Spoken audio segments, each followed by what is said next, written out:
Welcome back to today's episode on the Top Dogs podcast. In this episode, we are exploring furries in different forms of media, from beloved movies and TV shows to video games and visual novels. Join us as we discuss our favorite furry-themed entertainment and share some of our memorable experiences. We'll also talk about the role of furry media in building the furry fandom and our anticipation for upcoming furry projects. So sit that tail down and let's dive into Furries in the Media, Part 2.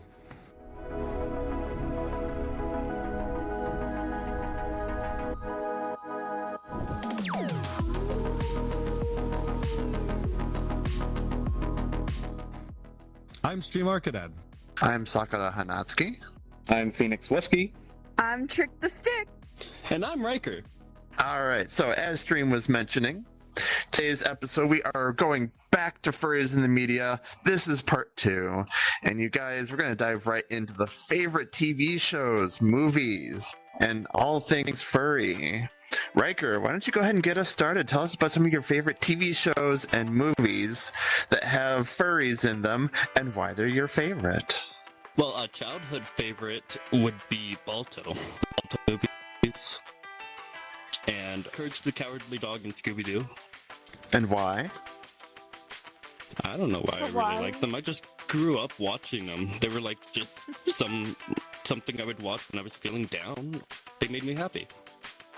Okay, that's fair. How about you, Phoenix? Ooh, some of my favorite furry movies whenever I was growing up had to be The Lion King, for obvious reasons. Balto, yeah, was same thing. Just because I loved the story around him, I just was enthralled by their storytelling around this character, and I just loved it. And then for a TV show, was also Courage the Cowardly Dog. You hit it spot on. I love the wacky adventures of this little dog in the middle of nowhere, because that's kind of where I grew up as well, where I didn't really have a lot of neighbors around me, and it was just me and my family kind of in the little corner of nowhere, so it was something that I could also relate to. Very nice. What about you, Trick? Oh my gosh, so Pokemon specifically was a huge inspiration for me when I was younger. Oh yeah, no, Arcadad. But like, I watched that anime as a kid and I grew up on that stuff. That was my Saturday morning before I go to school cartoon. Oh, Lion King, I love all three movies. They're my favorite things in the world. I love Lion King. It's just amazing. It just is, it's a hyperfixation at this point. What about you? All right, Captain Talkie Pants. Let's hear it.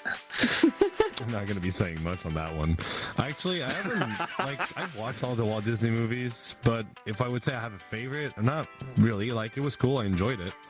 Probably what I enjoyed watching the most, I don't know if that will fit, but just like Trick, Pokemon was really the thing that I loved watching when I was a kid. It's something that I really enjoyed. First 2 generations I've watched. After that, I kind of lost track and I grew older, but I was listening it sometimes on VHS tapes. So this is how far back it's going. If I would say a movie, it'd probably be Zootopia. I really enjoyed that movie. It was beautifully made. And the latest movie of Puss in Boots, I thought that the characters were absolutely amazing, and DreamWorks really outdone themselves on the animation style.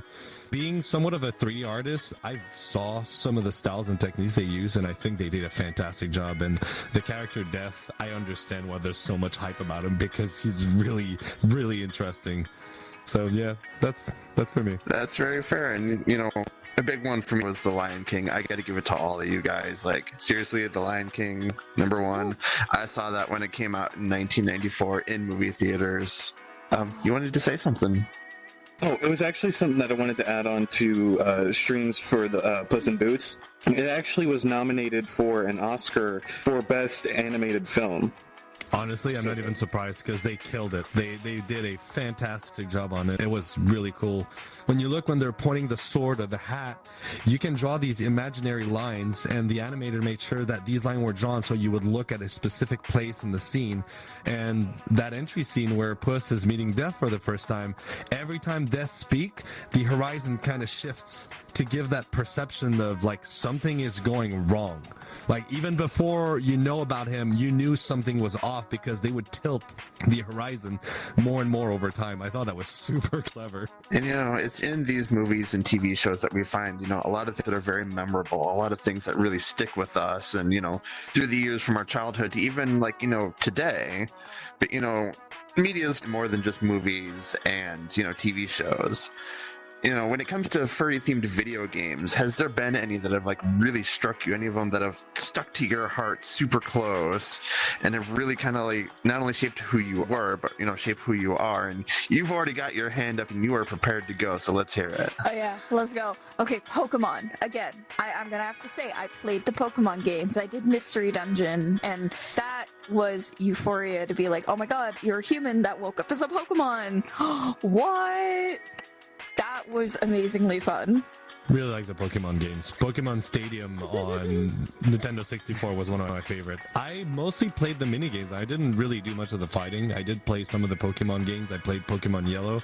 I did start maybe 2 or 3 years ago playing Pokemon Red. Never really finished it. But also another game that I played a lot. I don't know if it's furry related much, but I've seen plenty of work, but the Crash Bandicoot games, absolutely love them. All 3 of them. Crash Bash and Crash Team Racing was one of my favorite. I played a ton of those with my sister and my brother. Really something I really remember. We didn't have Nintendo, so I didn't play Mario Kart, but I played a ton of Crash Team Racing, which was really fun. Love those guided rockets. Oh my god, they annoyed the hell out of me. So I did play Pokemon whenever I was growing up, specifically Pokemon Black and White. I loved those games, but one of my favorite ones growing up, and not a lot of people remember this, were the Rabbids games. Oh, the ones where the little miniature rabbits that were screaming all over the place. I loved playing those mini games of they were doing one where you spun the cow around and see how far you threw it. Oh, that was one of my favorites. Just a little wacky game. Rabid rabbits is what they were. Rabid rabbits. Raving Rabbids, I think they were called. Raving rabbits. Yeah, they were the Raving Rabbids. Oh, they were I thought it insane. was rabid rabbits. Crazy. Yeah, no, I remember because my ex-wife was really big into those, and you always had to remember it had the D at the end. It was Rabbids, not rabbits, which was always an interesting, and it just made them their own species. True. All right, Riker, I've given you time to think about it. Let's hear it. So, I only really have one, and I grew up on this game from PSP to PlayStation 3. It's Ratchet and Clank. One of my all-time favorite video games. And I got really, really upset when the new one is only for PlayStation 5. Oh. I love the series. I quickly fell in love with the series growing up, and I can't play that one. How dare they? Well, you should stop buying the expensive store I sell and get a PS5 instead.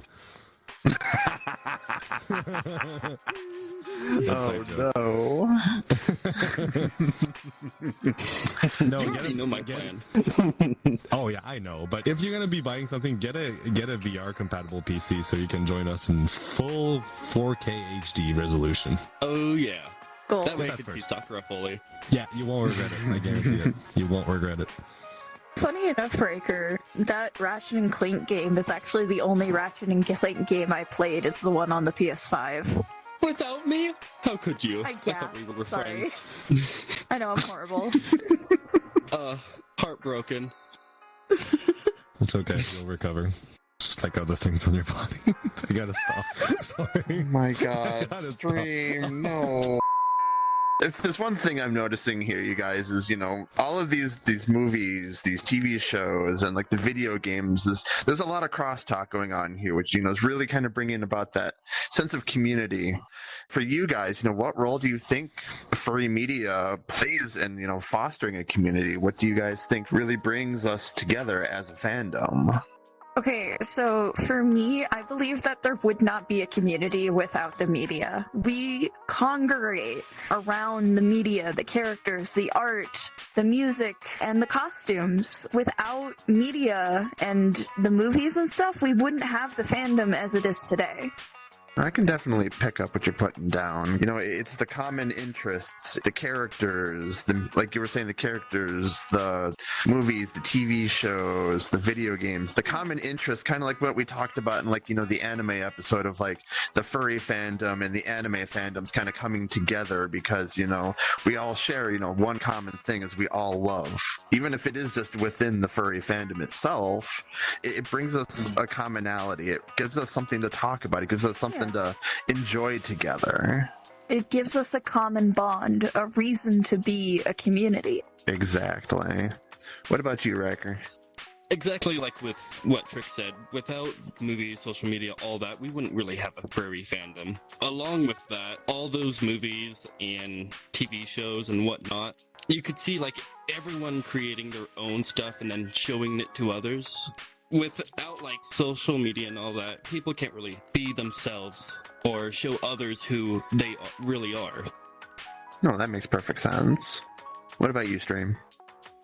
I think all of those movies that have any sort of like anthropomorphic characters, it gives us something to gather around and talk about and, you know, connect with each other. We all got this common passion. I mean, some of these movies and stuff revealed it upon ourselves that, okay, I really like this kind of, you know, art style. These characters, I think they're interesting, they're different. And those movies make it so that we can gather around, watch it with some friends, have a good time, talk about it.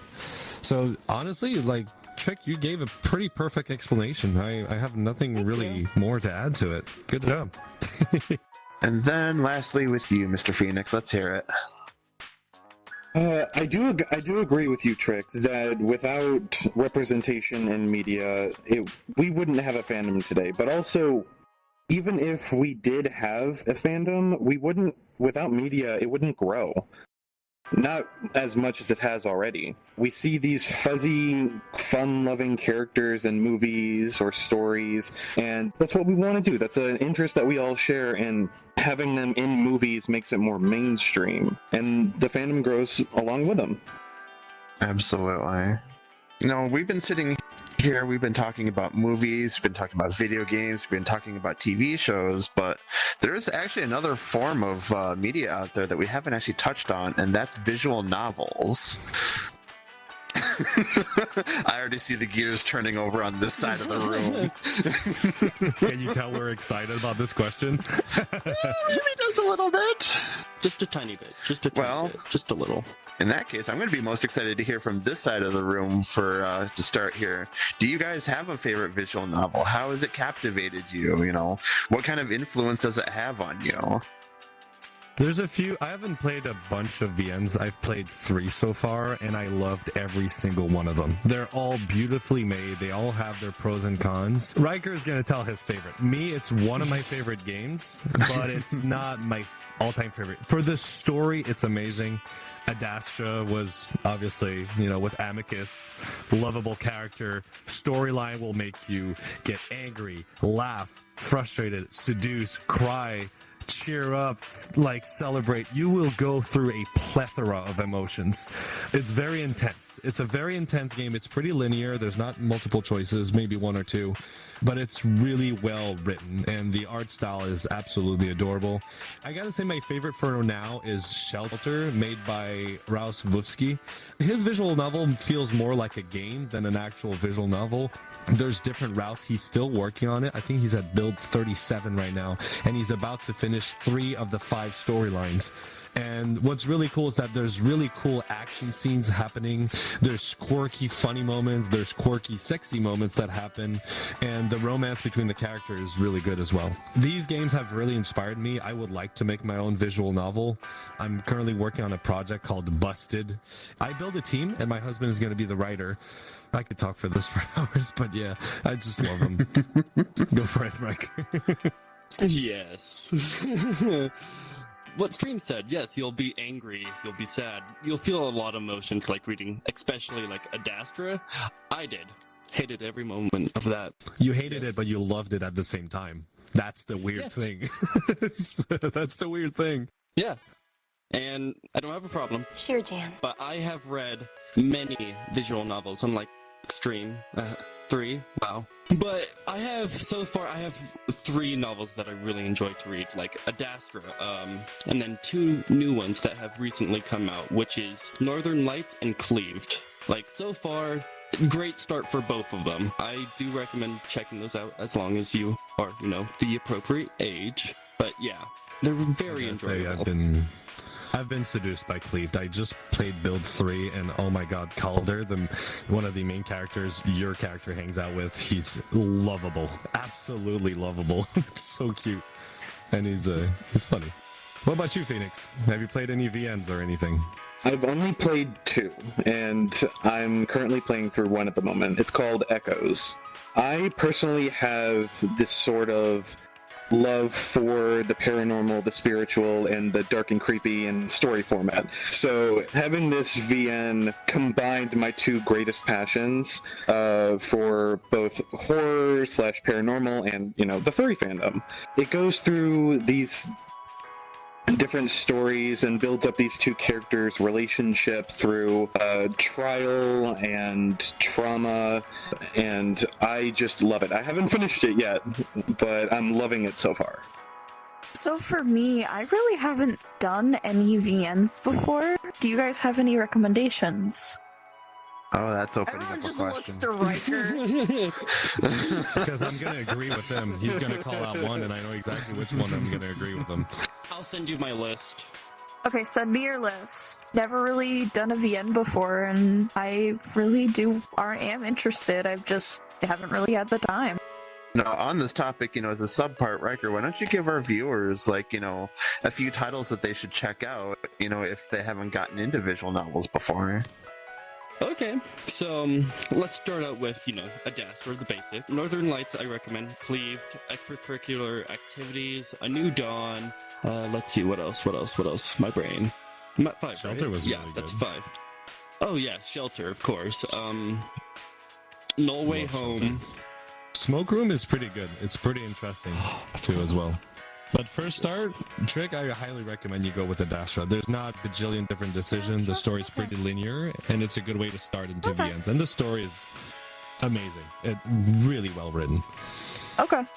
There's also Remember the Flowers, Socially Awkward, Road to Yet Traveled, In Case of Emergency, Eden's Reach, Rain Check. Yeah, there's a lot. I could continue to go on, but I'm not gonna. I think we're good. Yeah. I still had like 20 more to go through. The ceiling's pretty. The ceiling's pretty. It'd be a shame if you ended up through it at the rate you're going. We're sitting here talking about a lot of things that are, past and current. Is there anything coming up, in whether it be sooner or later, that you guys are super anticipating and you can't wait for it to happen?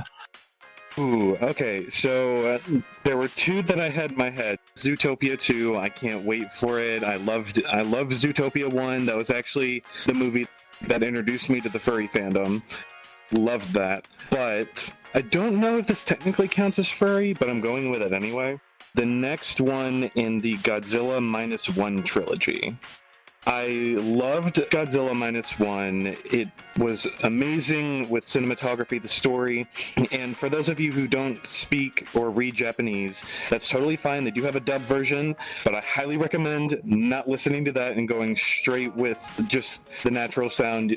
I literally just watched it today. It's phenomenal. They're coming out with 2 new ones, I think, next year, and I am so excited for that. I've heard about Zootopia 2. I'm somewhat excited.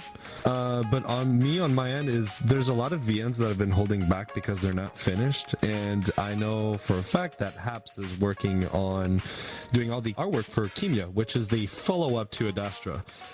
This project has been put on standby for somewhat around 5 years or something, and they're actually going back to finishing it, so I can't wait to get it started. I'm also can't wait for Ross to finish his update for Max's route on Shelter. It was really interesting backstory. The characters are super interesting. The fight scenes are epic. So I'm really excited for that, and I can't wait to be able to start working on my VN as well. I'm playing it again, but it's something that occupies occupies a lot of my mind lately. Yeah, that's pretty much it. What was coming up? These are the things. Smoke Room, they're actively pushing updates. I thought the game was finished, but it was not. So I was like, I would have waited a little longer then. But Smoke Room is also, I've been really excited for the updates as well. What about you, Riker? You look excited. So I'm just really excited for 2 of them. Well, 3, but 2 only right now. Northern Lights has another update coming. I am extremely excited for that. It's going to be one of their largest updates so far.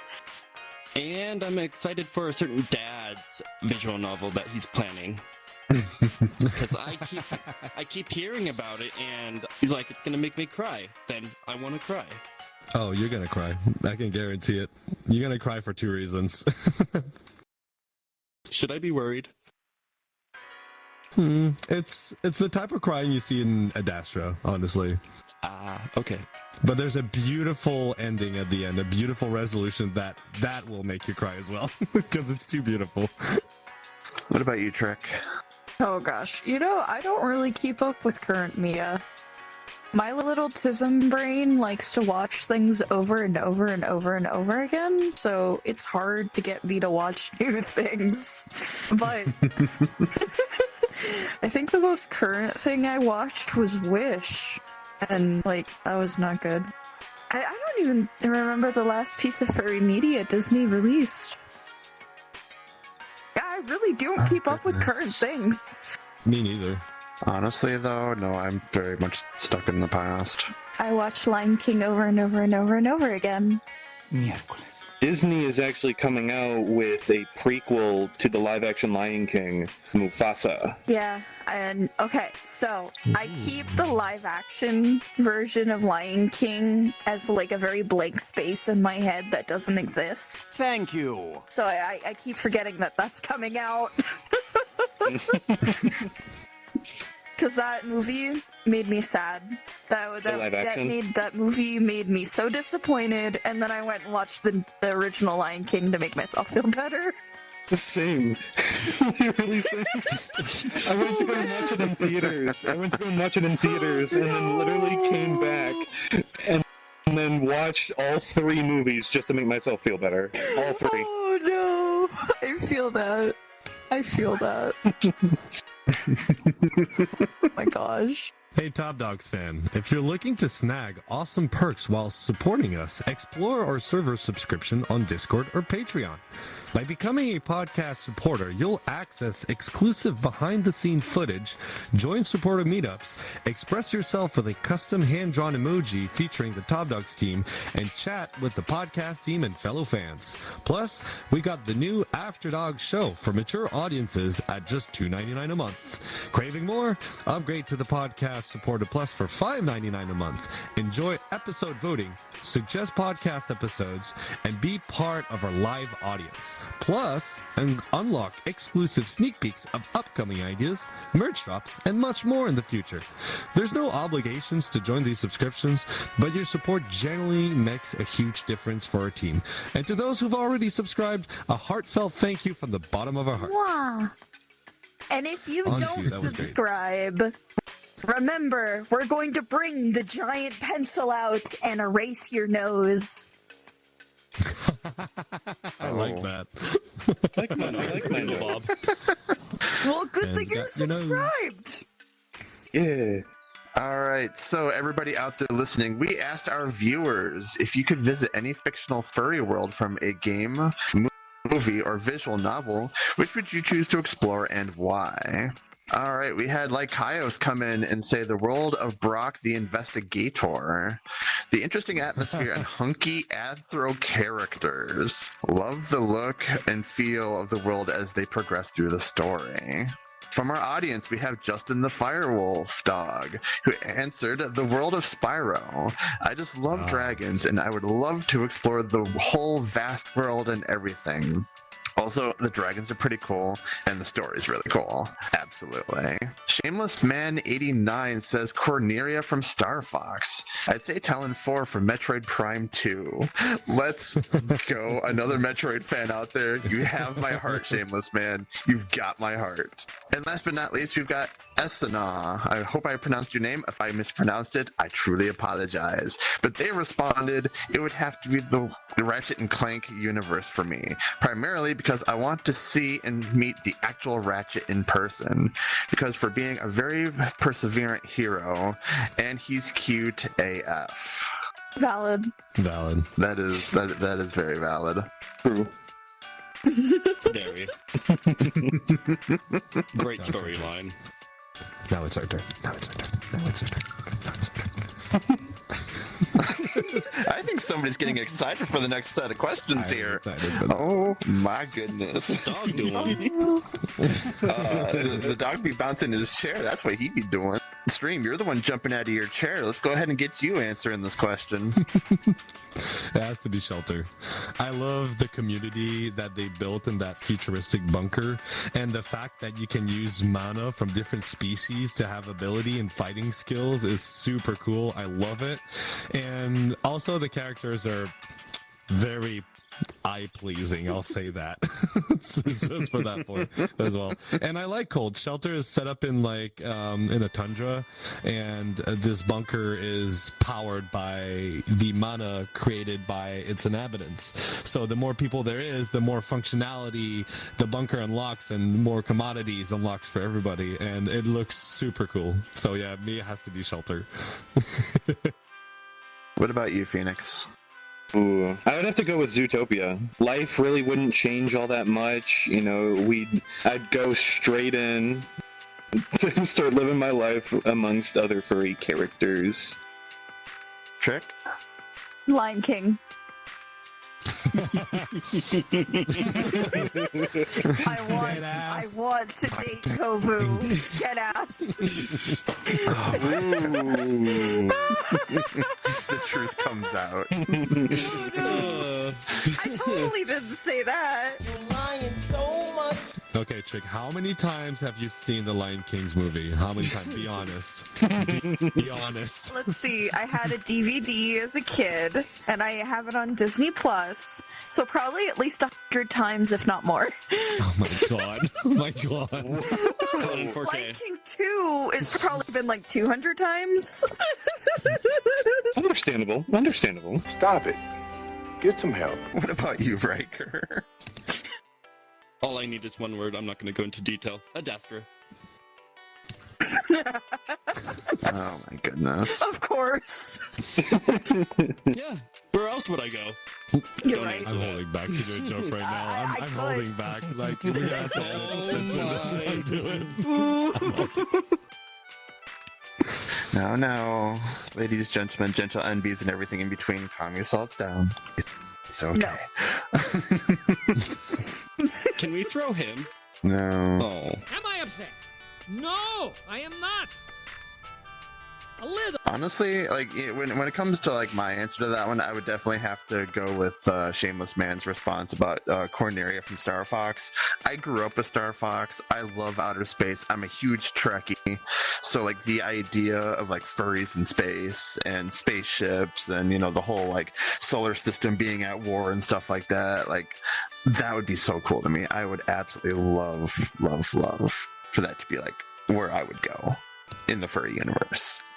And so, now you guys have a lot of experience in this. You know a lot of visual novels. You guys know a lot of the stories and stuff. But the creators themselves, are there any creators who deserves, the word out there? Who should we be looking for? He's gonna hate me for this. He is. But the creator of Northern Lights, Truffle Otter, he does a lot of work for this novel. He's been working on it constantly, and he loves to interact with us in the community for his server. And like we do movie nights, there's game nights. Like he tries to make sure that everyone else is still having fun. Don't hate me.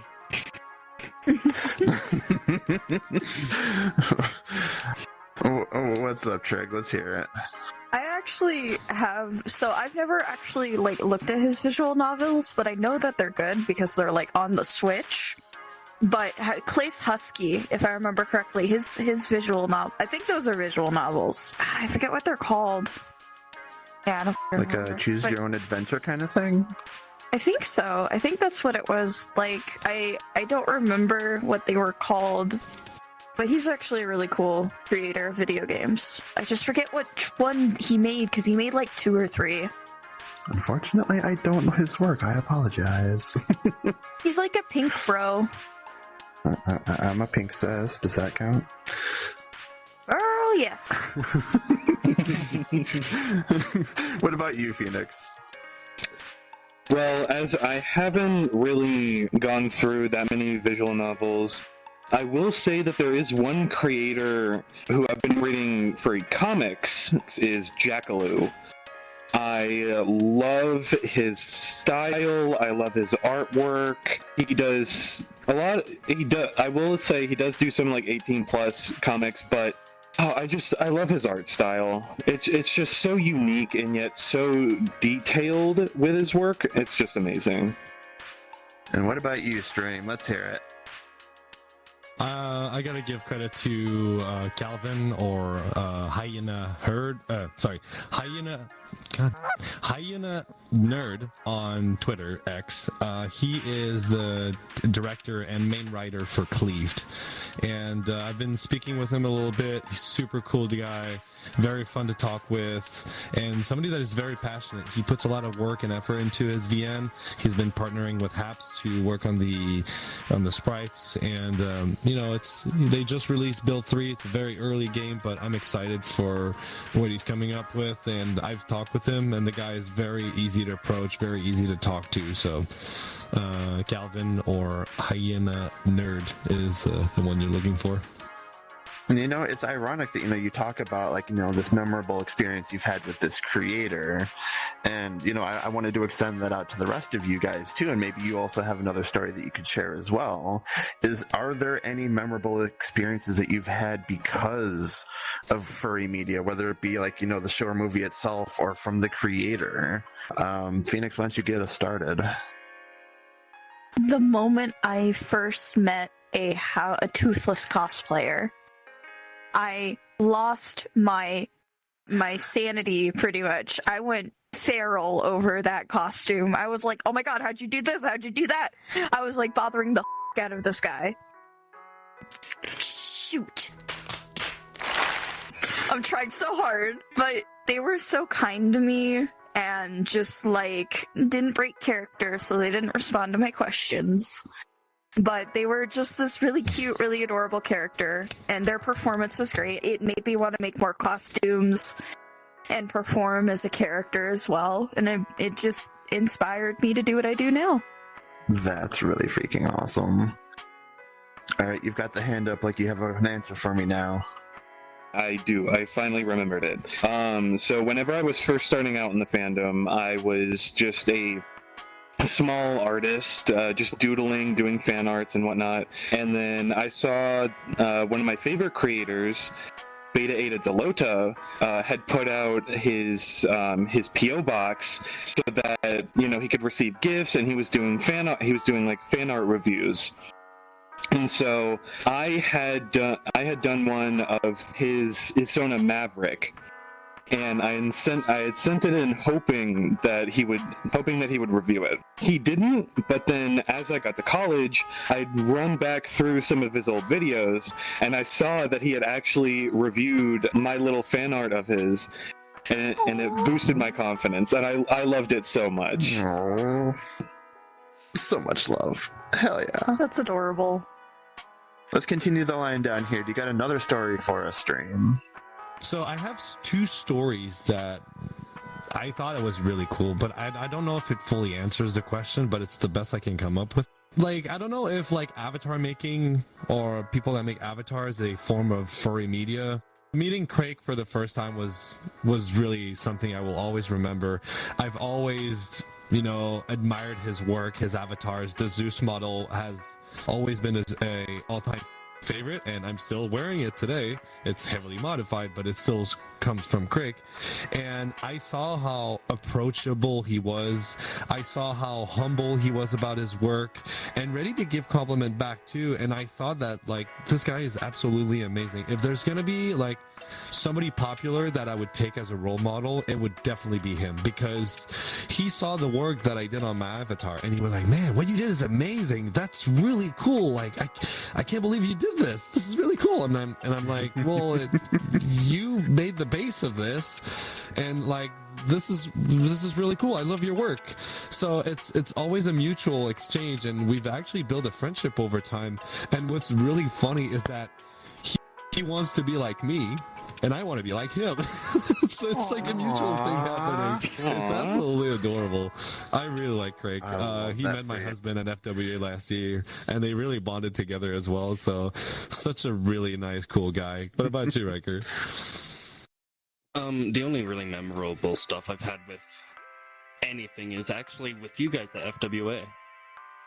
I don't know if this counts as an answer, but yeah, it was. And I also got to see my friend meet the person who actually brought him into the furry fandom. Not gonna say any names or anything, but they got to meet Telephone. Oh, that's awesome. He's like this in the background. He's dancing. He's so excited back there. Getting jiggy with it. I have a funny, weird thing that happened. Can I bring it up? I'll try to make it quick. Yeah, go right ahead. So at one point, Horse, the animator, if you know, you know, was a guest of honor at Fernal Equinox in Toronto. And I hosted a room party, and he actually showed up. And, you know, we did an episode about stereotypes. He's French, and it showed the moment he stepped into the room. Because when you open up a door in French culture, not everywhere, but from my personal experience, when you invite somebody over, you don't need to say, make yourself at home. They will do it themselves. And when you're not used to that, it's really shocking. And then I remember that, oh yeah, a lot of the French culture kind of is like that. I had a boyfriend, one of my exes was like that. So I was like, oh yeah, sure, I forgot about that. But it's like, it shocked me at first because I wasn't expecting it. But the guy is actually super sweet, very easy to talk to. And yeah, he's hilarious.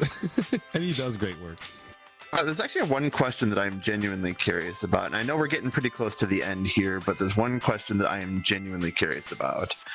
And Trick, I feel like I already know that your answer to this, but I'm going to ask it anyway. Favorite furry character from the media? Like, who is, like, the one that either A, you fawn over, or B, one that is super close to your heart, or C, you know, something that's just like, Calm down, Riker. you know, when... Calm down, Riker. I know what you're going to say. I know your answer as well, Trick. Go ahead. Because I have two. I waged $5 on that one. $5, I know what he's going to say. Fine. Number one, I'm gonna throw you off for a curveball. It's Chattatot. Chattatot's my favorite Pokemon. I flippin' love Chattatot. They're a little musical birdie boy. Little parrot boy. I love him. He's so cute. And then Kovu. Kovu. Yep, saw that one coming. I don't even know who that is. You don't know? Okay, the stream. We are watching Lion King 2. We are watching Lion King 2. Hosting a movie night. Okay, number 2. What would be number 2 then? That was number 2. No idea either of them. They are. It's okay. Oh, Don't worry about it. it's okay. I'm gonna send you a bunch of Chattatot art later. You're gonna hate me for it. All right, ready for it. All right, the other one who's been excited. Riker, let's hear it. So, what was that? Popping open a cold one, huh? Oh, that was my husband. Yeah. That was on cue, though. That was perfectly timed. That was like Actually, that was pretty good. We'll keep that one in. Lily opened a can of worms, asking me. Starts with an A. Yeah, Amicus. I knew it. Of course. I mean, I have the wait. body pillows. I have 5 of them. I have like 4 charms. This does not help. You shouldn't have. Yeah, right. Everybody, welcome Amicus to Top Dogs. Oh my gosh! Oh my god! Oh my gosh! Like it's oh my god! That mouth though. That was a little scary. That smile is. Ooh. Ah. Oh yeah! No! No! I'm still figuring out the gestures on this thing. No! It like the lips opened up like you were some sort of about devour. Also, you're see-through. Not on my end. Oh, never mind. Oh, the heart eyes. You got the hard eyes. Look at the camera. Look at the camera. Heart eyes, mother trucker. Hard eyes. Oh yeah. Yeah, that was a funny one. I gotta say, Amicus is one of my favorite as well. I don't blame Riker. I keep teasing with him concerning that, but he is an absolutely lovable character. Though I got to admit, Calder from Cleaved is he's picking up speed. I'll say that. Quite adorable. Seems a little bit more aware of what is going on compared to Amicus, but their energy is just amazing. Very contagious. You want to hang out with them. And Phoenix. Ooh, all right. I got 2 in the tank. One is Sully from Monsters Inc. Yes. He was one of the ones that brought me into the furry fandom. And number 2 is actually more recent. It's Bandit from the TV show Bluey. Oh gosh. That's so Okay. good. Wait. We didn't talk about this at all. Oh I my have god. a third now. Okay, so one more. Love the dad vibes. I Socks. Revenge. Socks from Bluey is so autistic coded to me. I feel so represented in Socks. It's so bad. Especially from when I was like a little kid and I constantly wanted to be the dog in Playing House. I was like, I'm the dog. It's just, I feel represented. I hope you didn't bit off people's ankles when you got angry. I never bit anyone, actually. I was always the Dog kid do that it. got bitten. I feel that. Very personally. So if you could summarize, like all of you guys take a moment to just summarize your love for, furry media and all of it is in just a few, what would it be? Like, what does it mean to you? It's a representation of my creativity. I would not be the artist I am today without furry media. Yes, it's just a part of me that I never really knew was there until, being a part of the furry community. So I get to, be that part of myself now. For me, it's all about the community. It brought everybody, it brings people together, it brings interests, it brings talent, it brings just an incredible love that, you don't see in a whole lot of other places. So that is my whole love for, furry media. The sense of being part of something is really cool. Being part of the community, feel like everybody understand each other is super cool. I love that feeling of being part of something big, and I love seeing the artistic community part of it too. People are oozing with talent. Whatever it is, it can be music, it can be drawing, it can be 3D modeling. Like, everybody has some sort of talent, and you can show it off in this community and, build something big. I feel like you can fully express yourself while still being respectful, of course. And that is something that is really priceless with, some of the regression we've been seeing concerning the LGBTQ community. Like, there's been some regression, and being part of the furry community, that there's always going to be a safe place for us to be there. We know that we're always going to feel safe inside the community. There's always going to be the rotten apples out for sure, but like, as a whole, like, we feel safe when we're with each other. Gonna have to agree with both of you, the community, because without it, I probably would have never met any of you. I love you guys. I love you we too. love you too, Riker. Brain cell buddy. Aww. Such a good boy. Such a good boy. Look at you, so adorable. Look All at right, him, you sorry. guys, that's gonna. All right, you guys, that's gonna wrap it up for our part 2 of Furries in the Media. We appreciate you guys coming along with us on this second dipping into the, whether it be video games, movies, television shows, visual novels, and like really finding out, what furry media means to everybody and just how ingrained it is in our lives as furries. So thank you guys for coming by. We appreciate it, and we will look forward to seeing you all in the next episode. So until then, you guys have a wonderful evening. Be safe, be well, take care, and we'll see you again soon. Bye-bye now. Bye. Bye-bye now. Bye. Love you long time. Bye. Bye-bye. And that's a wrap. Trick, you stole my answer. Oh my god.